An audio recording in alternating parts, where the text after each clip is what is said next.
హైదరాబాద్ వ్యాప్తంగా private travel బస్సులపై రవాణా శాఖ అధికారుల తనిఖీలు కొనసాగుతున్నాయి.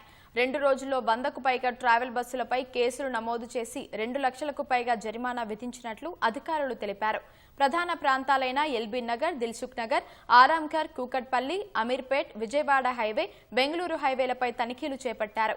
2వ రోజు 68 ట్రావెల్స్ బస్సులపై కేసులు నమోదు చేసిన అధికారులు 4 బస్సులను సీజ్ చేశారు.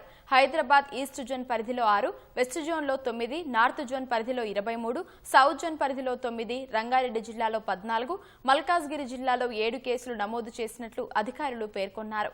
హైదరాబాద్, రంగారెడ్డి జిల్లాల కలిపి 32 కేసులు నమోదు చేసి ₹1,00,000 కాంపౌండ్ ఫీజు వసూలు చేసినట్లు అధికారులు వెల్లడించారు.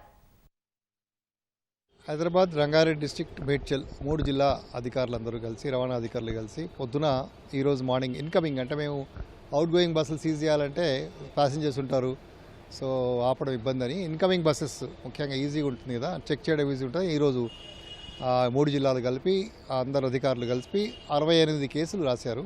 68 కేసుల్లో దాదాపు 4 బస్సులు సీజ్ చేశారు. 4 బస్సులో ఒకటి కర్నూలులో ఒకటి వేరే యాక్సిడెంట్ చేసి ఆ బస్సు ముందు భాగం చెడిపోయి వచ్చిన ఆ బస్సు కూడా ఉంది. సిమిలర్గా ఈ 68 కేసుల్లో సుమారు ₹1,00,000 వరకు ఫైన్ కూడా వసూలు చేశాము.